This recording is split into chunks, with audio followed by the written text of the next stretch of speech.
Hello, traders. FX Pip Collector here. Today is Tuesday, May 20th, and this is my analysis for the pound yen.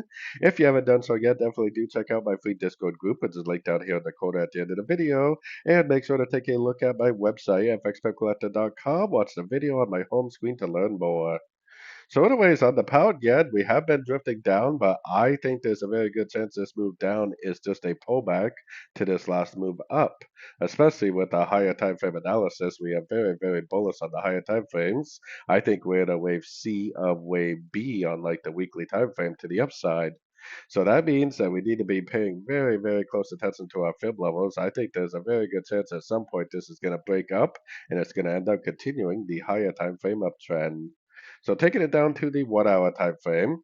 So this is all one move right here. So it probably is a wave A. And then maybe this is now in a wave B, and then it goes down again and makes a wave C, and then it ends up continuing the uptrend. You know exactly how this pullback is going to play out on the 1 hour time frame and below is always not always the easiest thing.